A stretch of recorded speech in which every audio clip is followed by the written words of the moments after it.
Please like and subscribe to the Couch and the Rube YouTube channel. Also download podcast episodes wherever you get your podcasts. For sponsorship opportunities, email Jason at couchandtherube.com.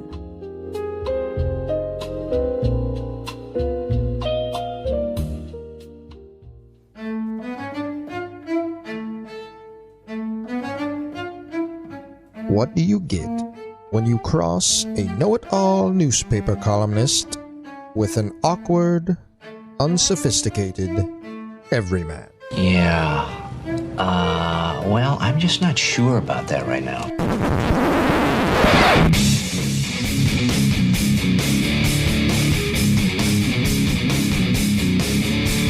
Welcome to Couch and the Rube.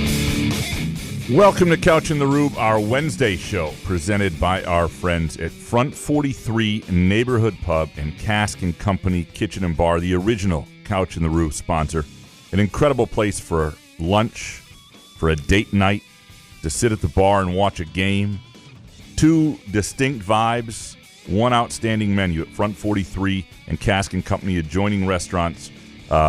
Modern American Asian menu, like incredible sushi bowls, flatbreads, burgers, great drink selection, and all sorts of cool stuff, too, going on with, like, their private room. If you want to have a private party, graduation, anything else, just sit by yourself and eat their food. You can go to caskandcompany.com and reserve that. They also have cool events like next Christmas Eve. Already thinking about that? Want to book something so you don't have to deal with your family? Yeah? Well, they've got the Feast of the Seven Fishes, an Italian-American Christmas Eve tradition featuring 7 distinct seafood dishes. You can book that at caskandcompany.com, 4 o'clock, party size 1 to 8 people, December 24th. You know, or take your family somewhere, whatever, even if you like your family, whatever it might be. If you're thinking ahead, get Christmas Eve on the calendar at caskandcompany.com. Jason, how you doing, brother? First off, who's the guy who said, well, yeah, I want him to suck. I want him to win me a natty. I don't know if that's the Rube. The show is called Couch and the Rube, so I assume that's the Rube. Couch was facilitating the combo. I think he's my new favorite media member. That was so funny. Great clip. Great They clip. were just like, the guy at Couch was just like, yeah, you said you want him to suck. He's like, well, yeah. Like, he can be good next year. I love that. What's up, buddy? You're somebody's favorite. Apparently, I'm a media member now. Absolutely. You didn't know that? Yeah, you facilitate the conversation. What's great about this show, and those guys didn't mention, is the fact that Couch says more Rube things than sometimes the Rube does. But I don't know what the Sleepers podcast was, but I was alerted by Irrelevant on Twitter. Sleepers is a great pod. Okay. Big MSU, Michigan pod. Yeah, it's Gotcha. Big Ten basketball pod, college basketball pod. Great. They do great stuff.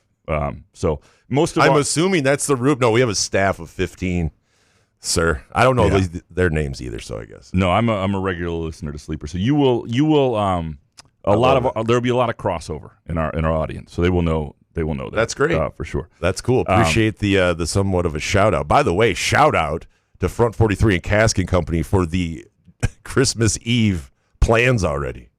I mean, come on. The weather just got like really nice here. You know? No, you got to start thinking ahead, dude. I guess Muskox so. season, you got to start. Dude, thinking I need ahead. to put that on the books. So then Treese is like, "Hey, we got to go to Illinois." I'm like, "I got this thing." Feast of Seven Fishes dinner. Yeah, you can't. Here, I'm sorry, you're gonna have to go alone. You can't do that. Anyway. We've got a good show today. We are going to talk some Pistons with Omari Sankofa from the Detroit Free Press, and he's been, of course, getting into it on social media with people who don't want Jalen Duren, do want Jalen Duren, the frustrated Pistons fans.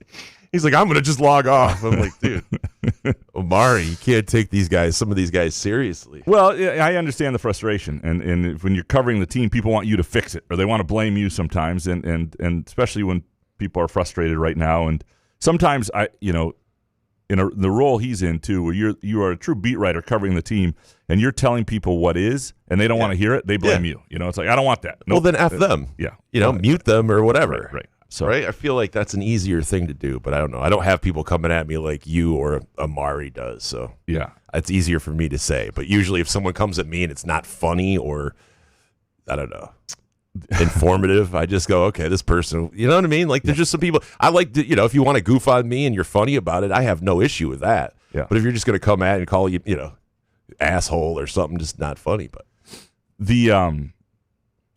the big story on our audience's mind.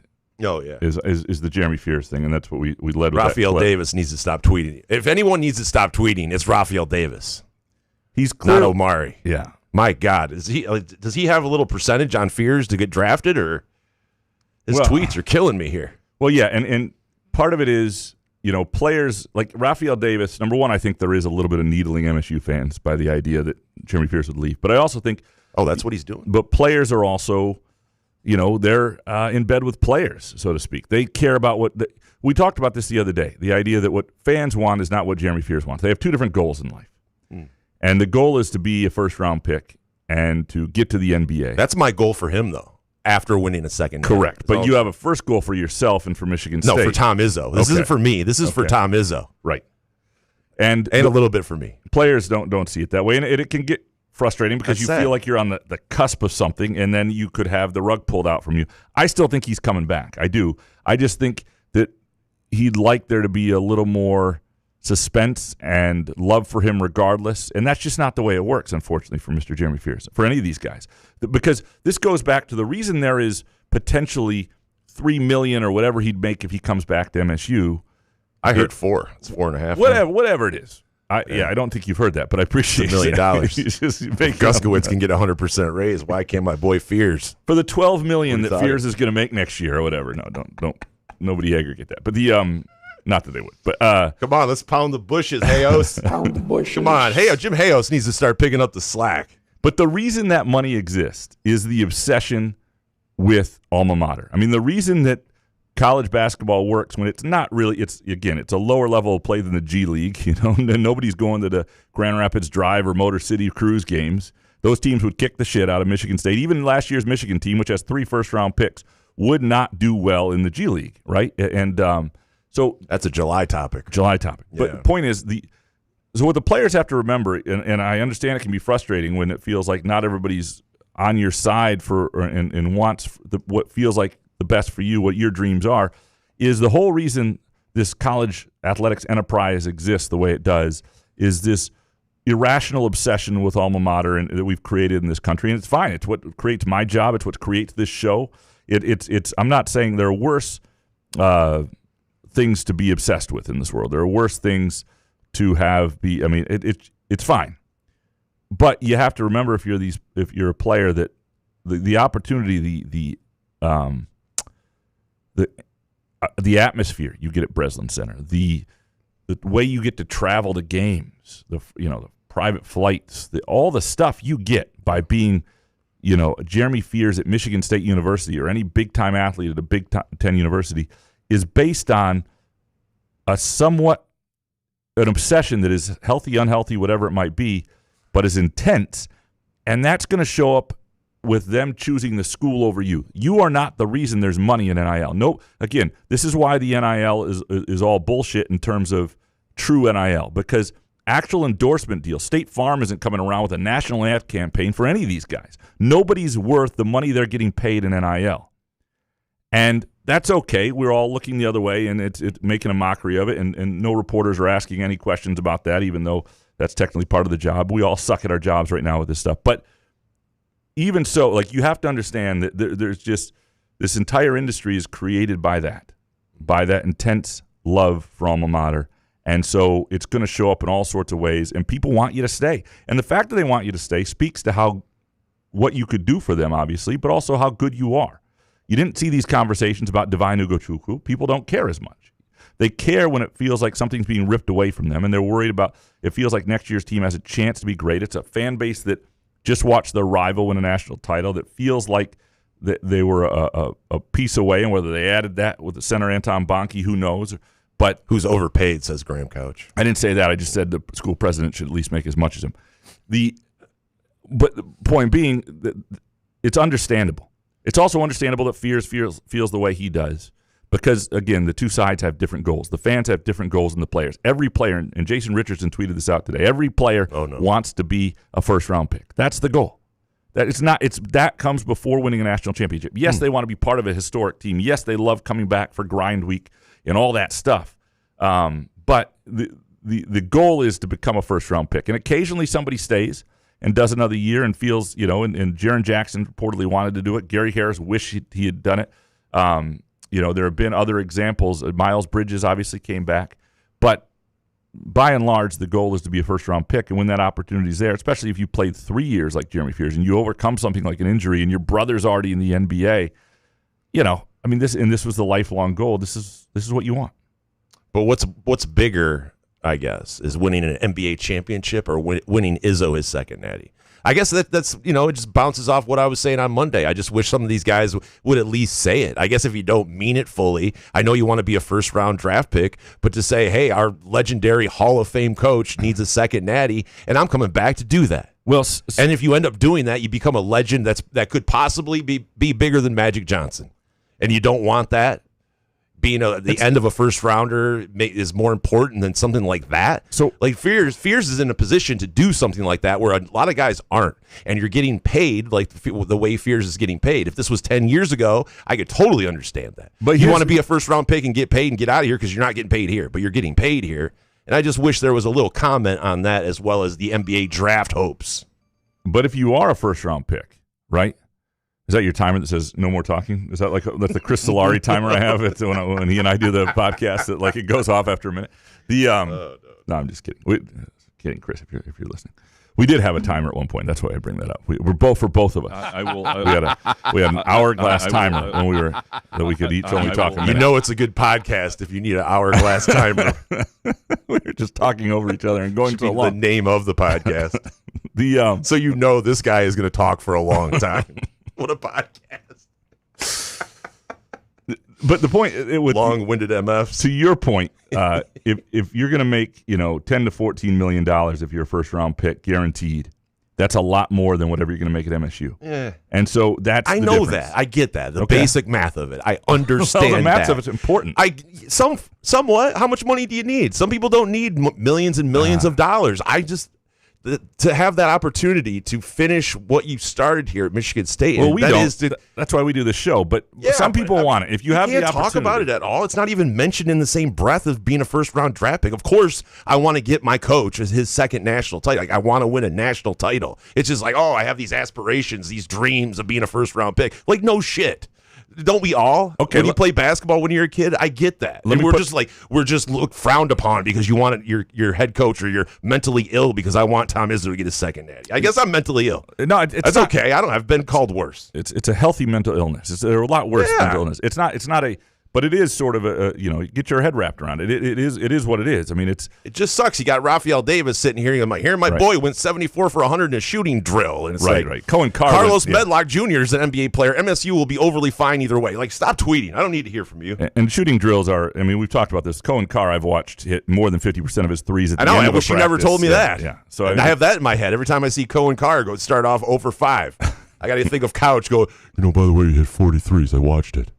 Great. Well, then what happens? And then when you ask about it, he's like, how dare you question Cohen Carr, what his work ethic is or something. It's just like, okay, I don't know. When did I say that? Like, not you. I'm just, I'm generalizing, Someone on Twitter, Hambone77 said that to me. That's what I mean. These players have to stop taking these fucking guys serious. Like Hambone and Faucet Liquor 7483 said it.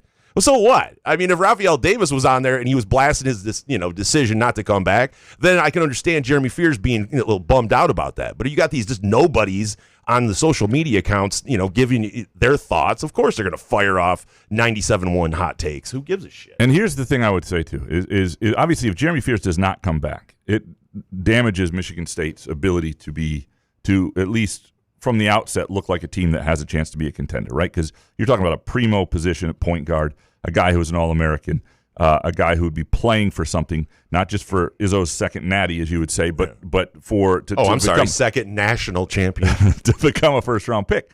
And so, so there'd be a lot. But Carlos Medlock Jr. I do think will be a really good player. They would have to figure out another point guard as well for certain.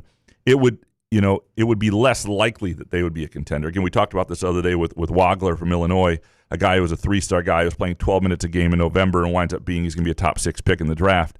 And all of us, so you never know when a guy's ready. So you don't know for sure. But it would definitely make next year less likely it would be the year. Now, you could look at the program and say, well, there are a number of guys you think probably, a year from then might have a chance. But ultimately it would be damaging. No question. And so if you're a Michigan State fan, I totally understand wanting him to come back. And I still think is it really a bad thing to want him to come back and not be excited about his NBA draft prospects at this moment? Like if he ends up like hypothetically staying in the NBA draft, I'm going to be annoyed. And but that doesn't mean I want him to suffer or not get drafted at all in the draft or have a bad NBA career. I will definitely be disappointed in both.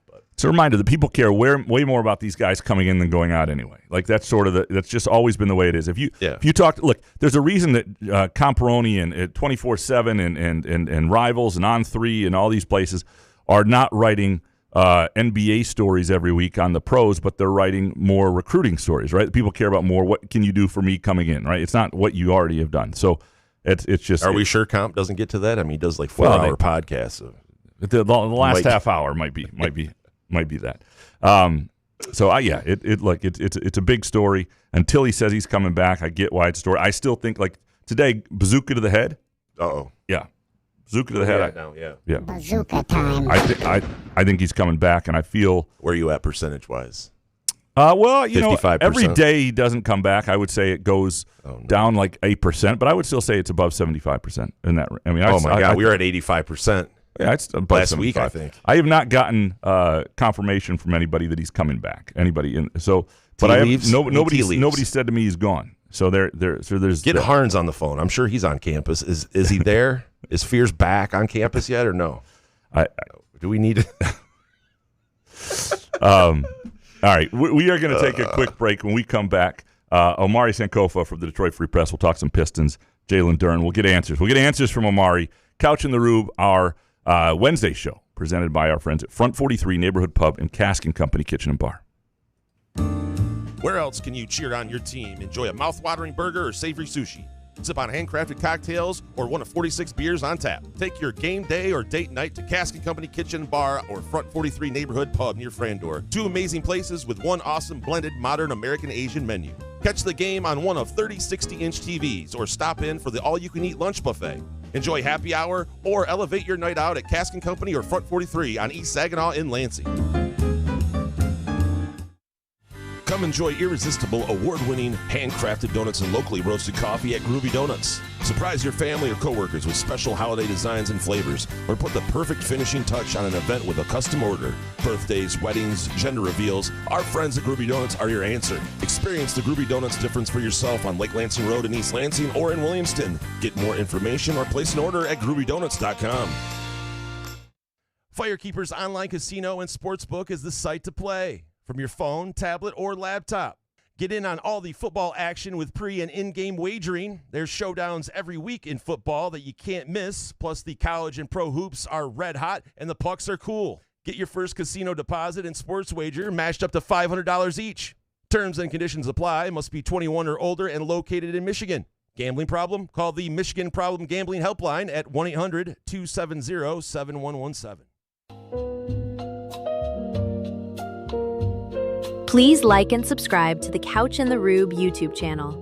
Also, download podcast episodes wherever you get your podcasts.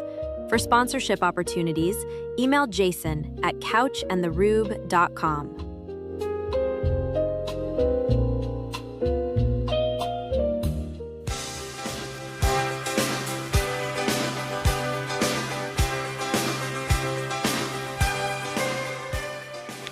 Couch in the Rube, our Wednesday show, presented by our friends at Front 43 Neighborhood Pub and Cask & Company Kitchen and Bar, the original Couch in the Rube sponsor. Very pleased now to have Omari Sankofa from the Detroit Free Press, who has just covered what was a thrilling Pistons season until it wasn't, and then it became a little frustrating. But I think anybody at the beginning of the year, if you thought they were going to Game 7 of the second round and learn the things they did and have the guys where they are, would be grateful for it. Omari, how you doing, man? Oh, I'm great. Just getting used to having free time after this long playoff run. All day yesterday, I'm like, I'm supposed to be somewhere right now, and no, because they're out of it. But yeah, like you said, tough finish, but strong season overall. Are you on a beach somewhere yet, or how quickly do you get to Cancun? We'll see. Right now, I just want to sleep in my own bed and make use of the rent I pay every month and enjoy my own apartment. But we'll make it to a beach before the end of December for sure. All right, so the story with the Pistons, let's just start right where it is the biggest story is probably Jalen Duren's postseason. How surprised were you that he struggled the way he did after the way he looked in the regular season? And obviously playoff matchups are different. People game plan for you. But he looked less explosive. He looked like a guy who didn't have answers. He looked like a different player to some degree. Were you surprised? Yeah, it was surprising to see the extent that he struggled with some aspects of the games that had been pretty automatic for him. Obviously, they were loading the paint and trying to make it difficult for him to find space in there. And, it's one thing if you're just not scoring in the paint, but he wasn't grabbing rebounds. He usually grabs, he was bobbling passes that he never bobbles. I mean, he's got great hands overall, some of the best hands in the league for a big, I feel like. So when it's stuff like that, that makes you feel like it's not just game plan, but also mental as well. He went from averaging 20 and 10 essentially to like 11 and 8, 10 and 8, somewhere around the lines of that. So definitely not the showing he wanted. And I think anytime you see a guy struggle with just basic aspects of the game that they typically dominate, it points to maybe something mental and not just game plan. There's nothing physical as far as you know. He's not there's no knee injury that he was hiding or anything like that to get through the postseason. No injuries as far as I know. I mean, Okay. Just outside of general wear and tear. Yeah. But I don't think he was dealing with anything serious. So what do you do with him this offseason? Obviously a restricted free agent, in line for relative to where he is in his career as Supermax because he was an All-NBA guy or will be, an All-NBA. And so but he certainly didn't earn that. And when you look at payrolls of contenders around the league, like if you look at Oklahoma City's payroll going forward, it's they've got 340 million plus guys on their team, but they're gonna have to make some decisions ahead. But after that, it gets real cheap, and they're gonna have trouble hanging on to people. So you got Ausar Thompson, who as you wrote, it sounds like they're gonna try to get him done this year, and obviously his contract won't kick in right away. And then Duren. But what do you do with Duren? And, how much can you reasonably offer him based on his potential, but also not killing your flexibility if he's not the guy you need him to be? Right. I mean, I think even best case scenario, the odds of him getting a full max, were probably unlikely, just for some of the reasons you mentioned, one. So you've already got Cade on the max deal, and you've got some financial maneuvering you're going to have to do over the next 2 seasons to, stay flexible enough to continue to improve the team. And I also just think the style of game Duren plays. I kind of pegged him closer to maybe a Şengün type contract, between 30 and 40 million, rather than his backs would have put him around 45 or something around the lines of that. He could still get close to 40, and I do think they will still re-sign him. Trajan was pretty frank in his press conference yesterday that, he's part of the future, and, we still believe in him, still going to move forward with him. I think on some level, maybe he's a victim of his own success just because nobody really pegged him becoming an all-star 20 and 10 guy with good defense this past season. I think he improved far more than anybody would have reasonably guessed or expected. So, when you have such a strong regular season and then, through 14 playoff games, you probably have maybe 3 good games mixed in there. That can leave a bad taste in your mouth. But I think they just look at the entirety of his resume over the last 2 years. You have a 22-year-old with excellent chemistry with Cade, who's improved essentially every facet of the game. To average 20 a game, a 65% shooting, nobody was that efficient this past season, as far as 20-point per game scores. So they still see a lot of upside. I think they believe that he'll take this experience and learn from it. And as they continue to flesh their roster out as well, you probably won't have to lean on him for the scoring aspect as much. And then it's just, just the stuff that he could do well. But even some of the ball handling he showed, some of the dribble drives, the mid-range jumper, they still believe there's a lot that he's yet to show. So the playoff run is unfortunate, and I'm sure that'll factor into negotiations on some level. Don't think he'll be a max guy, but I do think he'll end up re-signing long term. What do you think with Ausar Thompson? And I think he personally is a more important part of their future in certain ways. But he does have limitations offensively, so that's why Duren you can't have too many limited guys offensively on the roster, right? If you want to have a guy like Thompson as a featured guy, and he may get a little bit better offensively because he's so elite in other ways, you do have to build a roster around that. What does a contract for him look like right now, and how all in are they on him? Yeah, I mean, they're all in on Ausar Thompson. Just how critical he is to them defensively, and after Wemby, he might single-handedly be the best defender in the league when you just look at the sheer number of ways he can impact the game. But you also raised a good point, just about the archetype of players you're building around. Duren and Ausar don't shoot. And with Ausar, he's just such a unique offensive player because he can really pass it. He can push the pace, impact the offensive glass as a 6'6" wing, but he's not a shooter. He's not quite primary point guard type. He's more so push the pace and, transition or offensive rebound to quickly find a shooter or somewhere along the lines of that.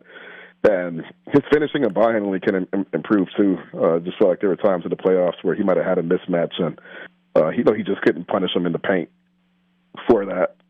So his negotiation, I think, will be really, really interesting because some of it will just depend on how good do you think he can become on offense. I mean, Ausar Thompson with a 3-point shot is the best 3-and-D wing in the NBA. I'm very curious to see where they end up there. But I kind of look at Dyson Daniels in Atlanta like another really good defensive wing with some offensive limitations. He signed a 4-year, $100 million deal. If I had to guess, I would think that Ausar would probably get more than $25 a year.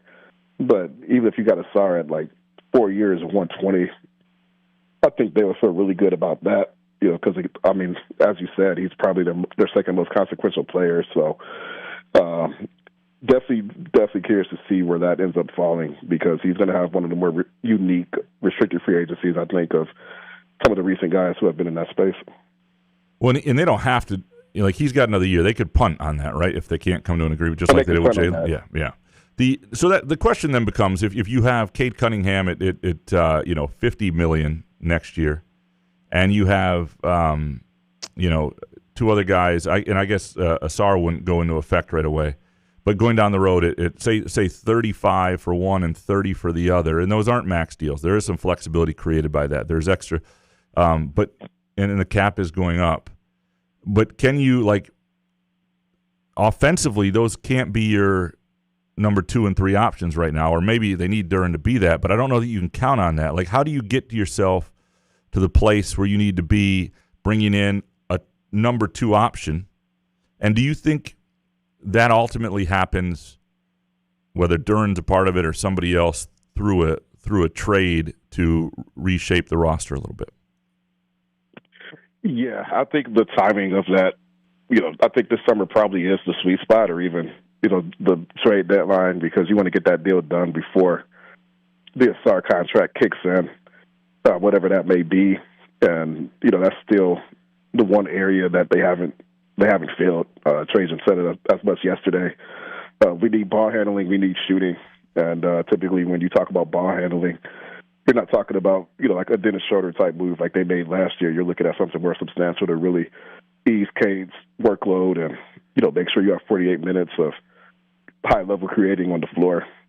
So this summer, you've got all your first-round picks, including the 21st pick this year, which is 21 in a pretty decent draft. So, maybe that gets you a role player or a guy with some upside, or maybe you include that in a deal to get somebody. You've got Duncan on a partially guaranteed contract. He was big for him this year. You include him in a deal, you're going to have to find another shooter. But Karis LeVert, you've got guys on those types of contracts who can be moved. And then you have Tobias, his $20 million is off the books, so that clears some room. So they kind of have this sweet spot going into next summer where you could add another high-level piece. You can re-sign Duren this summer.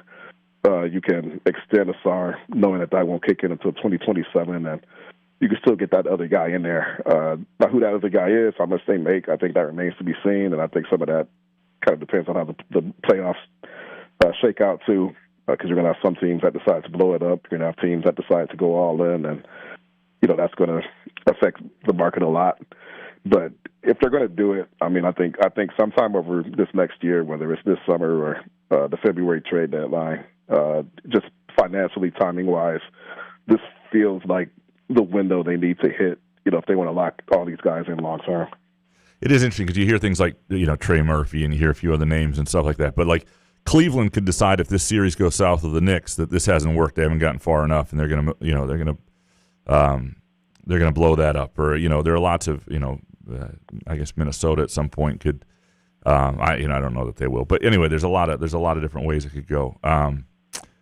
What want to ask you about a guy from your alma mater, Jeremy Fears Jr., and what you think of him as an NBA prospect. Because obviously right now, MSU fans, there's a little bit of freak out that he could wind up staying in the draft this year.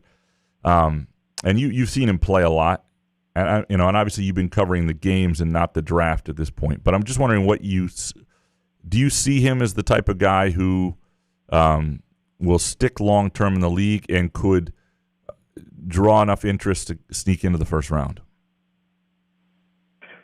My guess is that he comes back, and there's a lot that could play out. I'm not reporting that. Yeah. I think you could just kind of look at, especially recent history of guys with his profile, elite passer, can really get downhill, not the strongest shooter.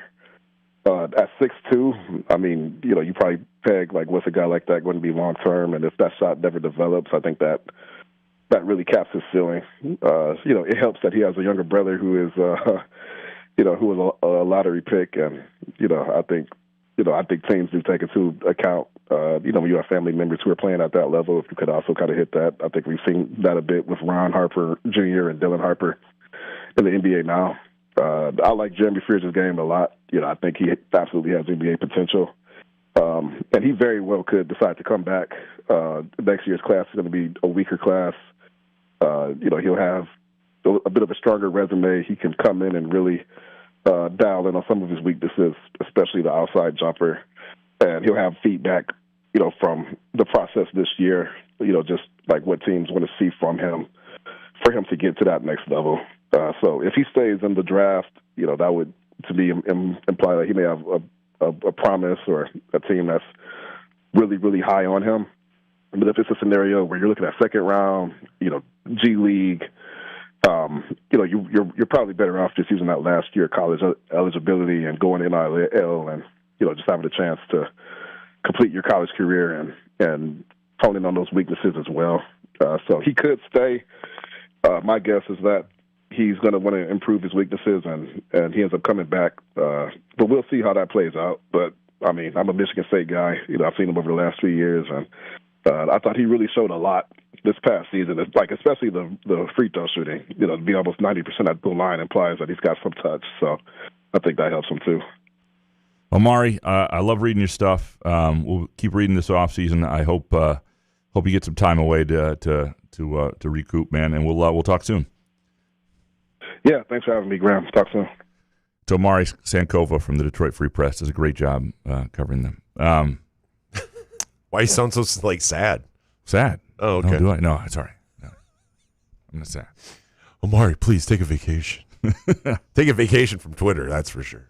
Stop having to worry about some of these fanatic fans. Well, it is interesting for these guys who have been covering a bad team for a while. When there is suddenly a playoff run, the season feels really long because you just haven't had to deal with it in a long time. Like I remember when I first started doing some statewide stuff for the old Booth newspapers, which is now M Live. It was mostly like Red Wings coverage deep in the playoffs. Yeah. And you looked at those beat guys and those folks on the beat, they were so haggard and worn. Like every year the Red Wings were deep into the playoffs. It was like an extra 2 months of work that like a non-playoff team went. Just hot dogs and black coffee. Oh, my God. Yeah, they just looked like hell. You're like, oh, my God, I don't know if I'd want to do this. These guys were like 45 but look 65. Yes, a lot of those guys around. When sports writers were men.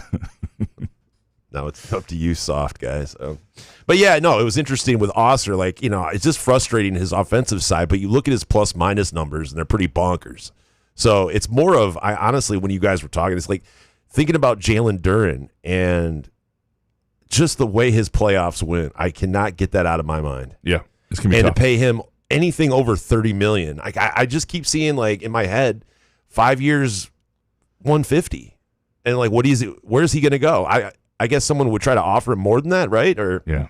What's the number to where you go, all right, that would be my question. And is there a sign and trade with him? I wonder. I think this is an interesting offseason. I think he is 22 and he is a beast when he plays well. But again, the loafing on defense, and it just looked at times that he didn't want to be on the court. And Paul Reed coming in crunch time, and then I'm supposed to sit there and be giddy about giving this guy $40 million? Like, get out of here. Well, and the problem is the way the NBA works too. These contracts sometimes are based on the previous contract you have, in terms of which is really, they punish you for overpaying guys or underpaying. Like a guy can't only get so much of a raise. Like I think it was Reeves last time or whatever. Oh, he's punished for being a second round, whatever it was. Man, I'm talking out of my ass. Forget this. We'll fix that in post. Yeah, that's couch of the roof for you. But yeah. I would, like, if I were him, Duren, and I believed in myself, and I wanted a higher salary to lower years.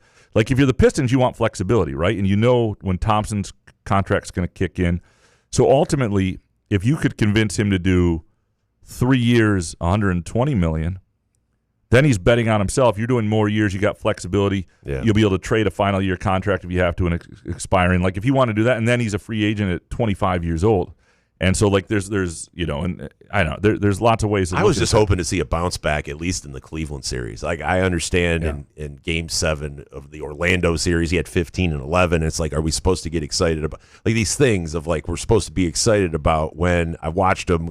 The reason why we were down 3-1 against Orlando is because of him and the lack of, I don't know, it just seemed like the lack of enthusiasm, or did that stuff with Wendell Carter and what's-her-nuts get into his head? And anyway, I don't know. I think with Thompson, what's interesting is, if I'm building a team, I want guys who are elite at something. Right. Truly elite. And he's elite. So I'm willing to build. On one end, though. Correct. But I'm willing to build a roster around him more than I'm willing to build a roster around Duren's shortcomings. I can agree with that. And so, if I'm going to have a guy who can't, now, not every center can do it all and all that, but at a certain point, if you're getting paid like you can do it all, you have to do it all. So that'll be. But can Ausar Thompson get better as a shooter at 23? Yeah, he's not 23 years old. He is. Is he really? Yeah. No. How old do you think he is? I think he's 21. Hold on. Give you some fucking off to tell you so. That's crazy. Holy shit, he's 23. Cockburn. These guys who go to kindergarten at 6 and repeat grades, I don't know what's going on here. I don't like it. It's the A.J. Hoggard Dickinson deal. He's ancient. Kick him out with the bathwater. I don't know what's going on. No, you don't. But I'm asking as a shooter, speaking to a shooter himself, correct, in intramural basketball. Yeah. I mean, his 3-point percentage, 18% in his rookie year, and it was 25% last year. His field goal percentage was 48% in his rookie year, and it's 52%. Like, I don't understand. He's not going to get much better. And here's the thing. Well, see, then there you go. Yeah, I mean, that's in terms of being a shooter, because this is what he does for a living, and this is how good he is. So Jalen Duren should be mad at Ausar Thompson, because you can't really have those guys together, unfortunately. So if you're going to keep one, I'd rather keep Ausar Thompson than Jalen Duren. I'm sorry. You got to go. Someone else pay him. I don't even understand how people like Ausar Thompson play basketball. Like, what I mean by that is,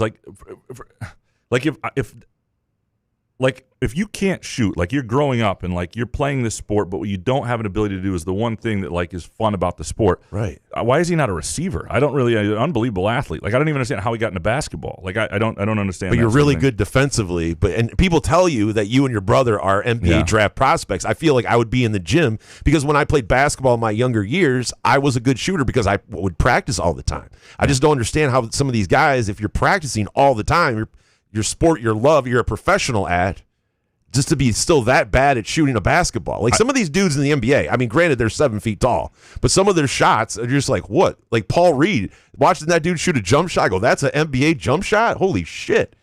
The NBA overestimates people's ability to improve all the time, because at a certain point, like, you have. But why shouldn't they? I don't. Well, because it baffles me that Ausar Thompson cannot be a better. Like, next year, he should take a giant step shooting, right? Maybe. Right? Maybe. Or is that crazy to ask? The problem is with a guy like him, we just saw this with Duren. You get into the playoffs, and if you're not a natural shooter or you're not somebody who's this is what you do well, and you get into pressure-packed moments, are you going to ever be, ultimately to be an effective guy that people are going to cover? Because it's not about whether you can hit threes. Again, it's whether they're going to guard you. And that's what affects spacing. And so I don't know. I that think doesn't help your mental ability too. When people are leaving you wide open, you can build a roster around that, but you can't have multiple guys with deficiencies if you're going to build that roster. And so that'll be. So Thompson is a better value at what he's going to be offered in a contract situation than what Duren currently. I think so, and I do think you want to get on him this year. Like they didn't do this with Duren last year. And when Duren was having a great season and not a great playoff, it looked like the Pistons had lost a lot of money in that if they had signed him a year earlier and he had bet on himself. I think Thompson, even though he may have some shortcomings, is worth getting, locking that deal up, even though it won't go into effect until his contract's over. And that's why Omari was talking about the timelines for trades is this year and its next trade deadline. That's the Pistons' window before they're paying him more money, and then you can get guys. That's what they. But listening to Langdon in his presser and reading, some of the cliff notes of it, it doesn't seem like Jalen Duren. I mean, what are you supposed to say in those? Right? Is he going to be like, well, it's up to? I don't know. We're going to have some contract negotiations. Going all in on Giannis. Wait, what? No. Halfway through that, I go, what is he supposed to say? I don't know. But, hey. No, and again, we've talked about this with the Pistons being different than the management of the other Detroit teams. Is that this is the real test for them, the first real test. Whereas the other, so we've seen it with the Tigers and Scott Harris, where it's like, this is typical Scott Harris, or this is frustrating. We don't know yet with Trajan Langdon what an offseason where they need to make moves looks like. So I'm not going to.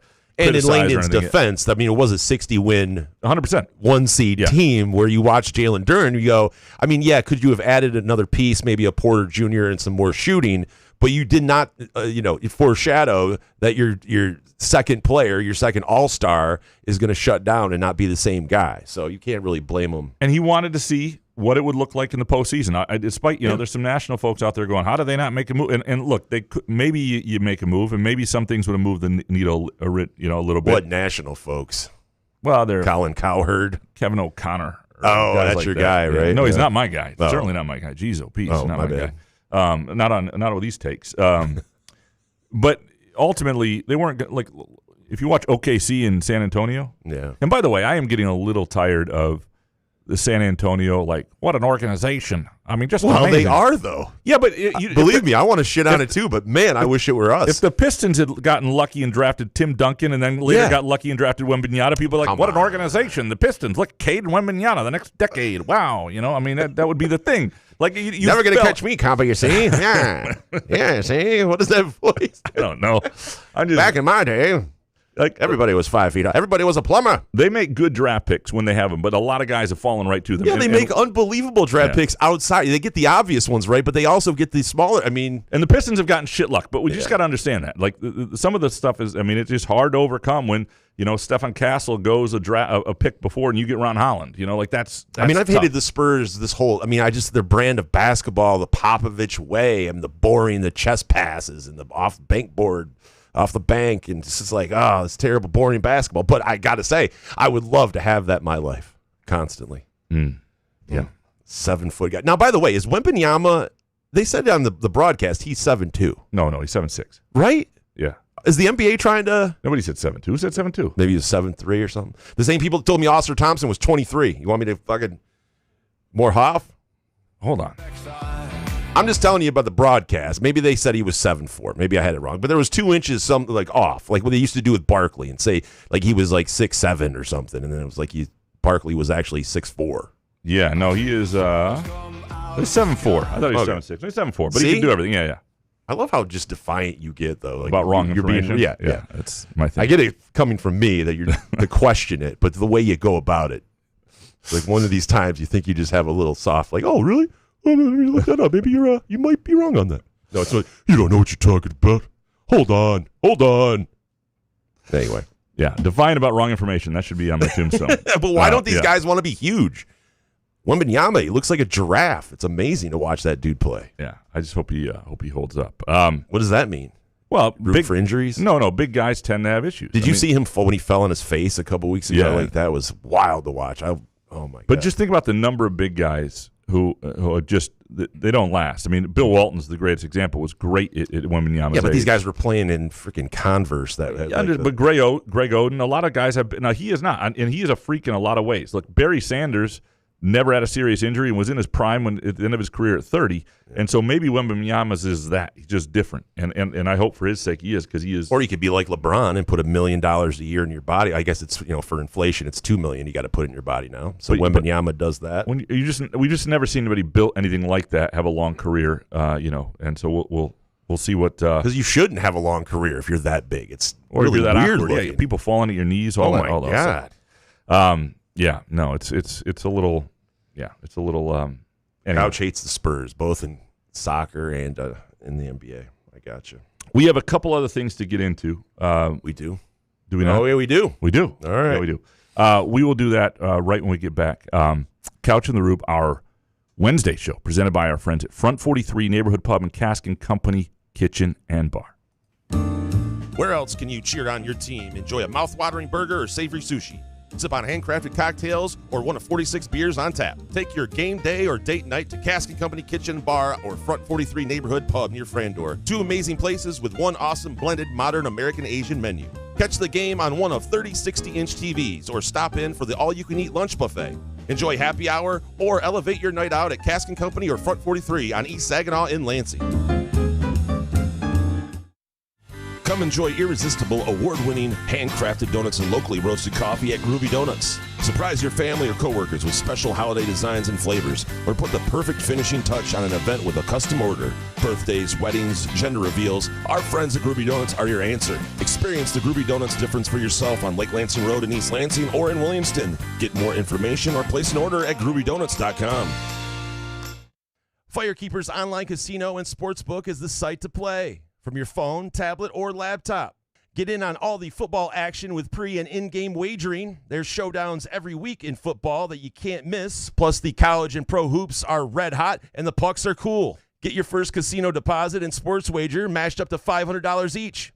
Terms and conditions apply. Must be 21 or older and located in Michigan. Gambling problem? Call the Michigan Problem Gambling Helpline at 1-800-270-7117. Please like and subscribe to the Couch in the Rube YouTube channel. Also, download podcast episodes wherever you get your podcasts. For sponsorship opportunities, email Jason at couchandtherube.com.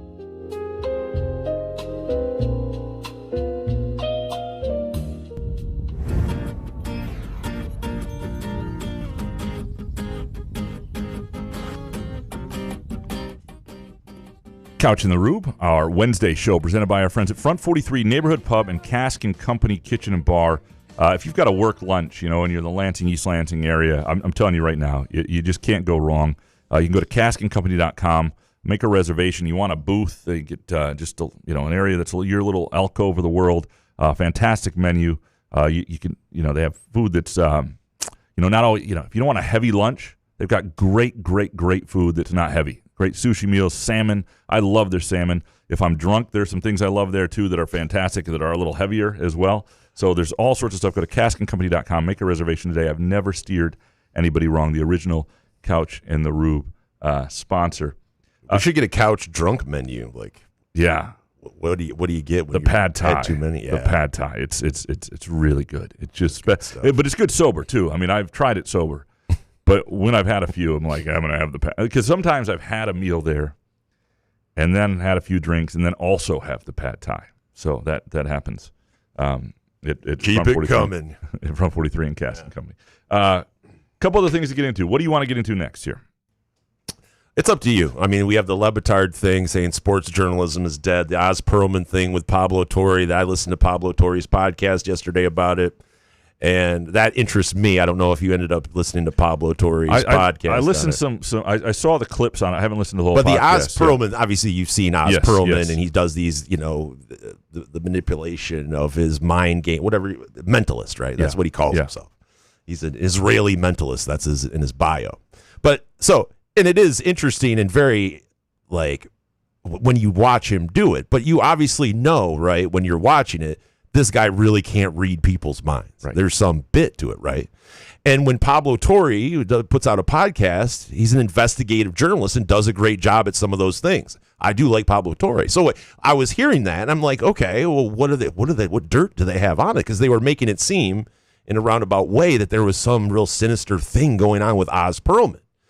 And it comes to find out after I'm listening to the podcast, I don't want to spoil it for anybody, but I mean, yeah, they just basically tell you how Oz Perlman does these mentalist kind of things with an people. iPhone calculator, basically. Well, there's a Google sheet, and there's also, he talks to these people beforehand, like the Charles Barkley when he did it on March Madness, and he did a little bit with him.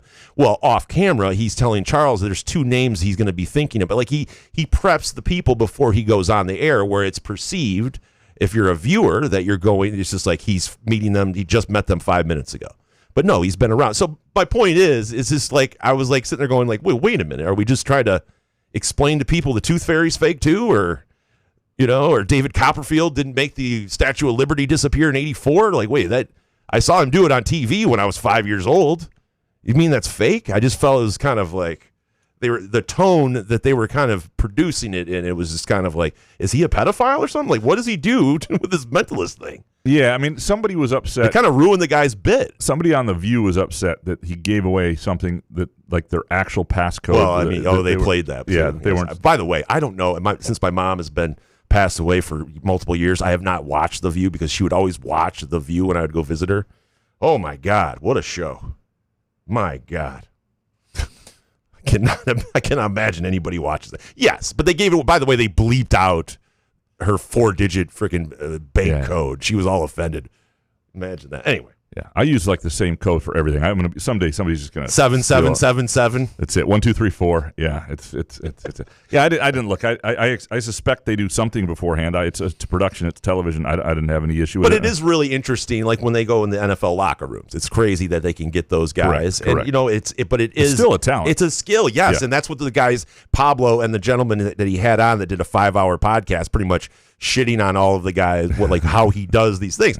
And it's like, like Penn and Teller, they tell you how they do some of their tricks. Yeah. But there's some things that, you don't know because you just shouldn't know because you want to be entertained by it. And I just felt like it was some sort of expose on why, so Oz Perlman is this crazy guy or something. That leads us to another topic that the idea that Le Batard brought up that sports journalism is dead. I disagree, number one. I think, but the reason why he's saying that, well, is the Stephen A. Stephen A. and Jalen Brown having a podcast and talking, saying fuck Stephen A., which is hilarious, and then Stephen A. thinking that he has to have some rebuttal. But there are elements of journalism that are weaker today, no question. The resources are less, especially in different communities, and there's no doubt about that. But I would push back here. A lot of these national folks live in this bubble, and yes, there are fewer big investigative jobs at different outlets. But The Athletic coming along and being purchased by the New York Times, where they have resources, and one of the few places that's really turning a profit. I'm not saying The Athletic itself, but the New York Times that has sort of figured it out for themselves has helped to some degree. There are still places around the country where you have strong people locally doing good local stuff that they're just not aware of. And then I would push back here. I think there was a golden age of sports journalism. And it was about 1985 to 2005. Because what a run. Yeah, before that, I mean, no offense, but here's some offense. Like there was a lot of shitty old school stuff. A lot of the writing sucked. There was a lot of journalism that was made up. I started in Kalamazoo in 2005. You did? Yeah, right. You never lived told there. us that. Yeah, right. So they had a guy named Jack Moss, legend, and I don't mean to shit on Jack Moss here. He helped me out when I first got there. He was at the Kalamazoo Gazette from 1953 to 2002. 50 years, 50 mother effing years. Oh yeah. And they eventually made him like the sports editor emeritus and gave him fewer responsibilities. Pushed him out. They had a 1960 sports section in the 1990s there, but he would write these columns that would basically he'd say hi to people and happy birthday. It was just crap. Now, some people loved him. But I would go to do interviews around town, and people would say, Jack Moss just always made me sound good. You don't need to talk to me. Just write whatever you want me to say. Like, he would just make up quotes. For 50 freaking years, he was making up quotes. There were other people. And there's another guy, and I'm not going to say his name because he's still alive, and I like him a lot. Jack Ebling. Nope. Oh. But there were. I remember showing up there with a buddy of mine when I was going through the interview process to check in on things, long interview process, and like he stayed in the lobby while I went up and talked to the sports editor for a while, a different sports editor than Moss, and there was a high school basketball feature by their prep guy, and I came down. My buddy was just like, "That's the worst thing I've ever read." Like, we've been trying to get to bigger papers. That's back when getting to a place like Kalamazoo was, when you were in a town like Freeport, was a big deal. The structure of the business was different. And these were people who were at these places for a long time, and there were just a lot of that, a lot of places, a lot of really shitty stuff for a long time. And there was a sweet spot before the internet killed it when there was, I think, when things were getting a little better a lot of places, and there were good. There've always been good journalists. But this idea that, I don't know, I don't think that it was always so great. I think there was a lot of shit. There's always been a lot of shit. And is it harder now because we don't have the resources to pay for it easily? We haven't figured out the model a lot of places. Yeah. But when people equate what Stephen A. is doing with the reason sports journalism's dead, Stephen A. is not a journalist. He's a talking head. He would tell you that he used to be a journalist, but he's not in what he does now. He's not at all a journalist right now. Yeah. And that's fine. He's great at what he does. That's why he gets tons of money. I mean, I may get tired of him, but I think a lot of people are tired of him. But the ratings say otherwise. That's what I'm really. Yeah. Where? Well, that's why. What are his ratings? I don't know. But that's what I mean. I feel like it's just ESPN.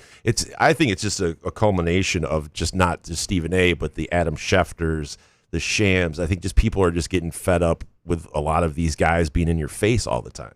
Because the Moss guy that you were mentioning, but he was your guy, and he was like the local, like the celebrity. He was. Yeah, but I mean, like, I miss those guys so much, man. Yeah. Like, I would take that Moss guy 50,000 times over Stephen A., who's everywhere. I'm not even saying like, and I know because I rip on Stephen A., but it's just who he's become. Was he? Well, is he not talented? Of course not. Like, he's very good at what he does. But he's just been put in a position, and ESPN has done that for him, where it's just too much. And he's going in the political world, and it's just like, get out of here. I don't need to hear Stephen A. like comment on everything. Yeah, I mean, my standards are weird for this too, because look, I am a mediocre journalist myself, and so I should don't be so hard on yourself, buddy. But what I mean is, like, I would fire like Jack Moss. I would have fired him every time he made up a quote. You can't do that, right? I would have that. He just did that for 50 years, apparently. Yeah, should have been fired like because people liked year. It though. Yeah, people told you like, yeah, you know what? He's a just legend. Yeah. But I would also get out of here. I would also fire Shams. Pack your shit. I would fire Shams and Schefter for their just bending being on their knees for all these agents and the water worse carrying. though. Schefter's trying to play little quips on other things, and it's just like, why are you tweeting about this? I don't like any of that stuff. Just tell me about the NFL, asshole. Yeah, but yeah, I just it is getting out there with Stephen A. and trying to come back against Jalen Brown and saying that you're gonna just turn it into a gossip column now. Like, nobody, I don't know. I just think I don't know if it benefits a lot of these players, these professional athletes, to have a podcast either. Well, that's separate. That's a whole different I understand. thing. You can't tell them to shut up and just play whatever sport they're playing, but it doesn't seem, I don't know, does it benefit you? Well, they're not that good at it. That's the problem. Some of them are. I don't know. Jalen Brown was pretty good the other night. Fuck Stephen A. Well, yeah. That's Stephen A., BNC. Fuck them all. Well, why not? Why not? People want to hear that. They'd rather listen to that than the couch in the Rube. But do you want to hear, do you want to hear the retort from Stephen A.? I don't know. I guess if you're into that kind of media. Sure. But what does he have? What is, you know what I mean? It's just all this hollow, like, tough guy. Like, Stephen A. isn't a tough guy. Like, what are you doing? Like, what are we getting out of it? That's all. Entertainment. I know. Jack Moss. Bring these guys back. When did he pass away? Is he still alive? No, he passed away. You shoved him down a flight of stairs? No, I did not. But I do remember, like, I had to do a story when I first started on the 100 years of Western Michigan football. It was the 100th year, the first year I got there. Which is, unfortunate. You're like a brand new writer. I didn't know shit about Western football. I'm like, great. I got to do like a 16-page section. There's no Chat GPT yet. This is, and so I one of the out of thesaurus. I was supposed to do a story on the first game at Waldo Stadium in 1938. Oh my goodness! And I called Jack Moss, and he was like, "Yeah, I was there. I was 13." I was like, "Sweet." Yeah, you want a quote? Yeah. I got quotes from all the players. You see? Come over here, Graham. Sit on my knee. Tell you about the good old days. We will be back on Friday with Groovy Donut Twitter questions, And thank you for listening to us. And can I just read all of the questions on Friday in the old-timey voice? You should do it. People love that. Dominic up next. Also, a big thing next week, we got an intern starting. Oh, my God. We get an intern? We're legitimate. Oh, shit. Yeah. That's they let us have an intern. Uh-oh. That's crazy. Anyway, we appreciate you. We appreciate Front 43 and Cask & Company. Go to caskandcompany.com. Make a reservation today. If you've never been, if you're in the Lansing area, you'll absolutely love it. Love the menu. Love the vibes. Great place to watch a game. Great place to drink your sorrows away if you're watching the Tigers or any of that mess. We'll be back Friday. Good show, man. Yeah, man. Couch in the Roof.